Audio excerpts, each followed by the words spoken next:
시청자 여러분 안녕하십니까? JTBC 아침 뉴스입니다. 오늘은 아침부터 봄비가 내리고 있습니다.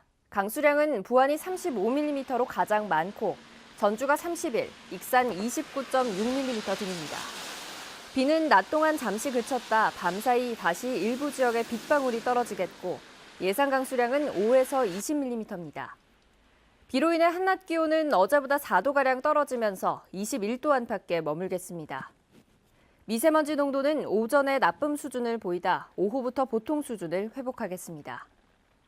내일은 낮에도 비가 오겠고 기온은 오늘보다 5도가량 떨어지면서 모레까지 평년 기온을 밑돌겠습니다.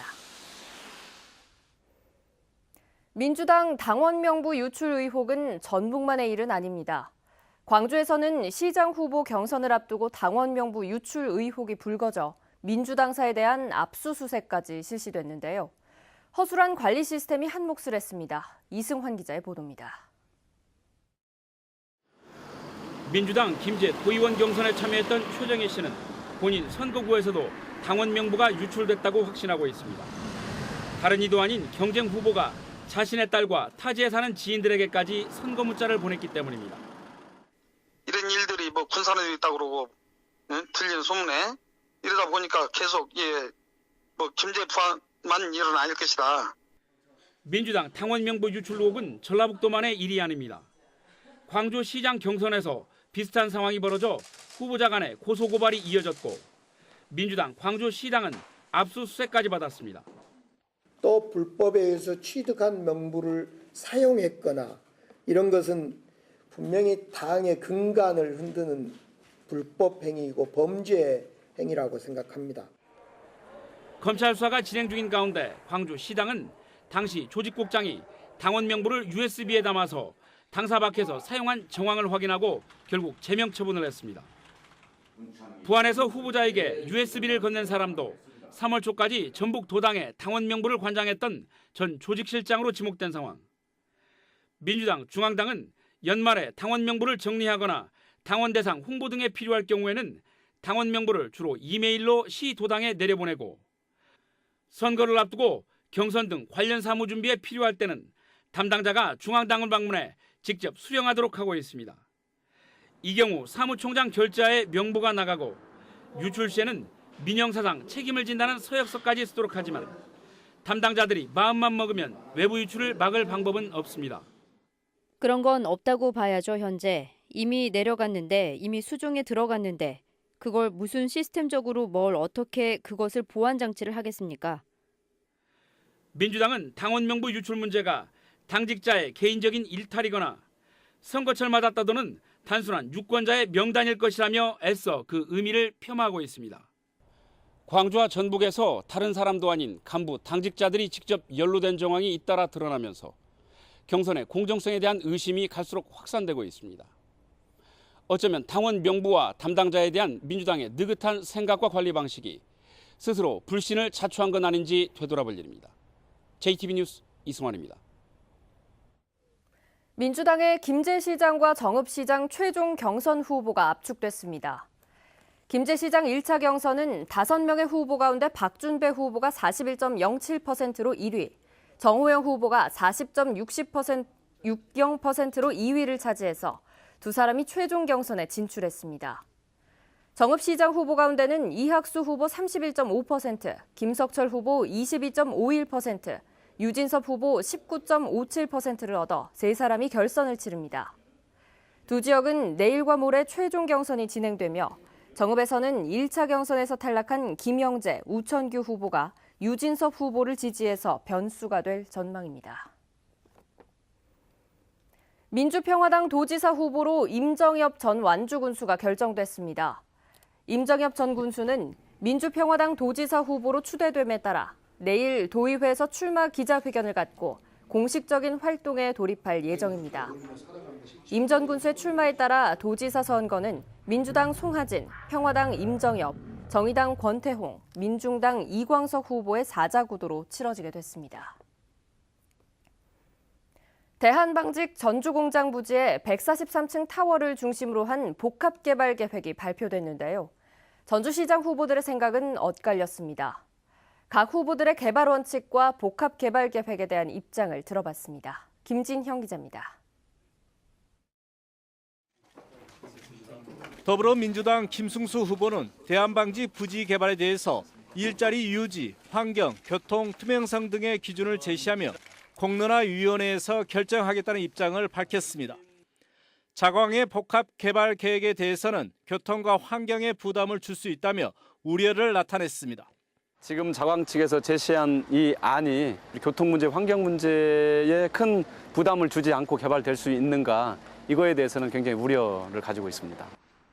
민주평화당 엄윤상 후보는 자광의 개발 계획은 인정하되 전주 시민을 위해 개발 이익을 더 끌어내야 된다고 지적했습니다. 자광 측의 개발 이익을 전주 종합경기장의 IT밸리와 전주 시내를 운행하는 트램의 설치 비용으로 사용해야 된다고 주장했습니다. 기부 체납 그 내용에 대해서 종합경기장에서 IT밸리를 건설하는 비용으로 활용하고 또 트램을 도입하는 데 있어서 활용하는 그런 방안을 서로 협의했으면 좋겠다. 정의당 오형수 후보는 143층 복합 개발 계획은 실현 가능성이 떨어지고 전주 시민들의 삶의 질과도 거리가 있다고 지적했습니다. 대안방직 부지의 개발 용도는 환경, 교통, 개발 이익 환수 문제를 고려하되 우선 일자리를 창출하는 방향에서 논의돼야 한다고 주장했습니다. 지금 고용 문제가 심각한데 그 고용 창출할 수 있는 방법들이 무엇인가, 이런 상생 협력 모델이 있다면 다시 한번 고민을 해보겠습니다. 새 후보의 입장을 정리하면 교통, 환경, 개발 이익 환수, 일자리 등이 향후 대안방직 부지 개발의 주요 쟁점이 될 것으로 보입니다. JTB 뉴스 김진영입니다.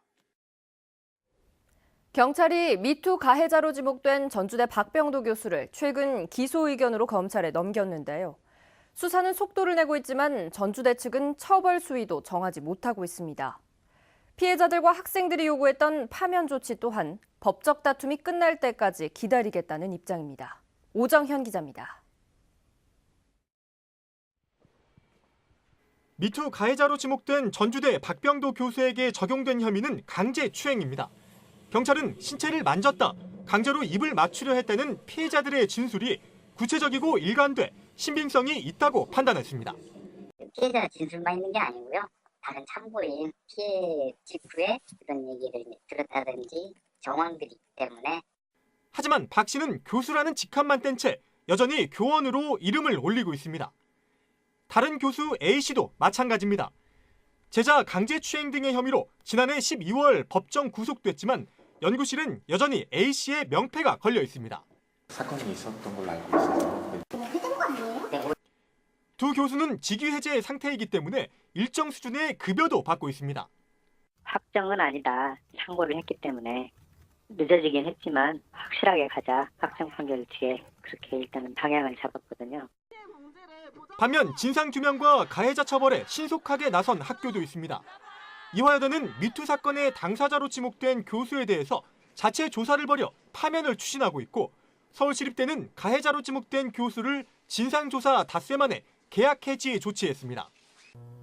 쉬쉬하지 않고 터진 것에 대해서 학교가 적극적으로, 저희는 모든 게 피해자 중심이거든요. 같은 캠퍼스 미투 고발을 두고 처리 속도에 차이가 나며 전주대의 대응 방식에 대한 논란도 커지고 있습니다. JTB 뉴스 오정현입니다. 음주운전을 한 직원들의 사진과 음주운전 사실을 전단지에 담아 뿌린 대형마트에 대해 전해드린 바 있죠.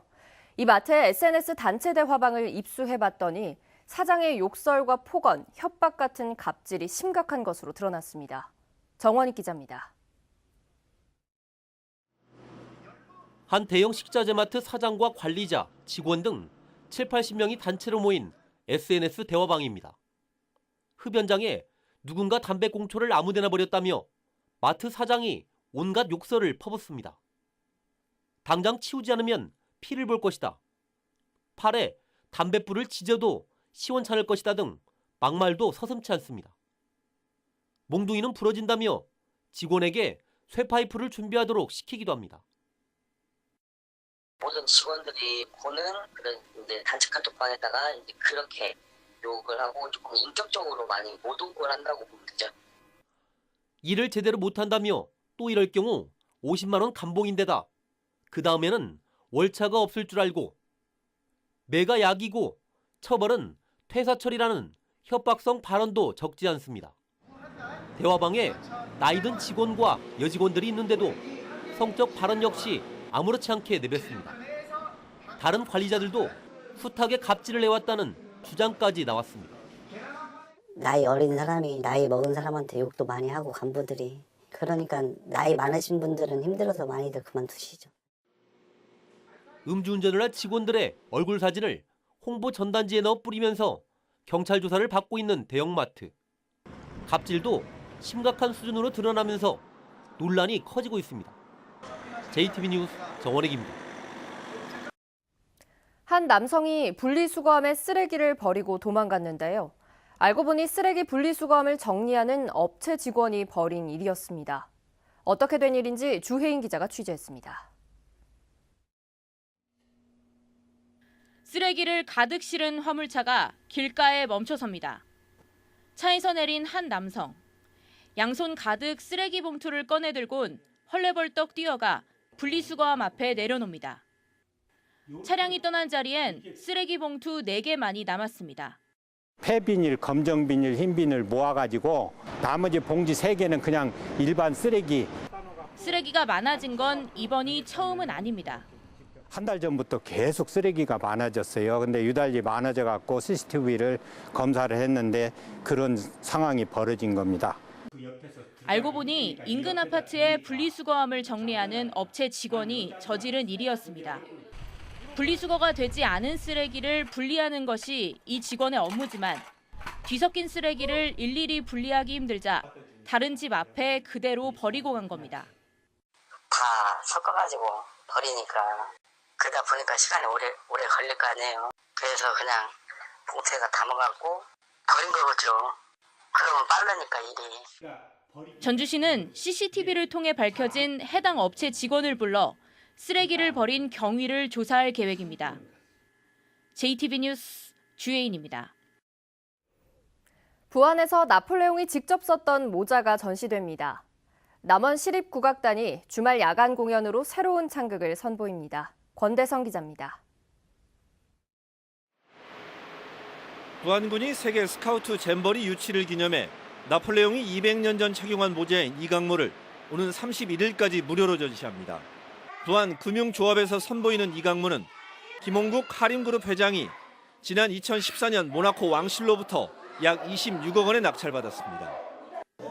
남원 시립국악단이 새 창극 춘향 만리를 오는 5일부터 9월 29일까지 매주 토요일 저녁 8시에 춘향 테마파크에서 공연합니다. 춘향 만리는 춘향가의 탄생 배경에 기발한 상상력을 더해 극중국 형식으로 만들어졌습니다. 이번 공연은 관광객의 만족도를 높이기 위해 소리와 상상력에 기반을 두고 준비했습니다. 시민과 관광객의 잊지 못할 멋진 추억이 될 것입니다. 지난 2016년부터 구성돼 올해 3번째를 맞은 완주군 어린이 청소년 의회가 개원했습니다. 공개 모집과 학교장 추천으로 뽑힌 어린이 32명과 청소년 26명은 완주군에게 아동 예산과 정책을 제안하고 심의하게 됩니다. 어린이 청소년 의원들의 의견을 적극적으로 반영해 아동들이 행복한 아동 친화도시 완주군이 될 수 있도록 세심하게 노력을 기울이겠습니다. 순창군이 오는 10월 19일부터 열리는 제13회 장류축제의 주제를 올 가을은 고추장 익어가는 순창에서 만나요로 정했습니다. 순창군은 공개 모집을 통해 축제 주제 308건, 포스터 9건, 아이디어 39건 등을 접수받았습니다. JTB 뉴스 권대성입니다. GM 협력업체에 대한 정부 지원이 사실상 돈의 전역으로 확대됩니다.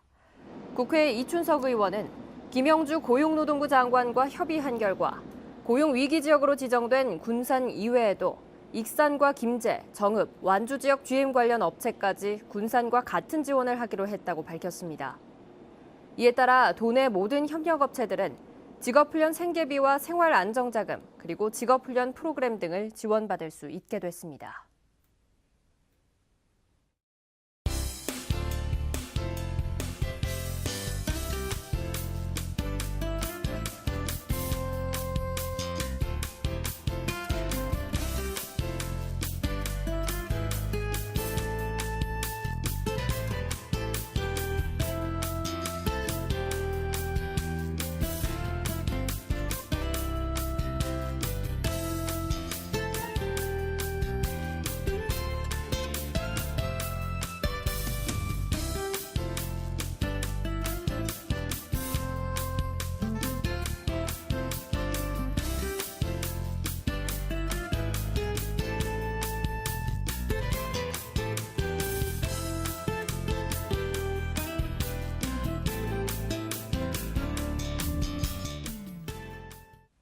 JTBC 아침 뉴스를 마칩니다. 함께해 주신 여러분 고맙습니다.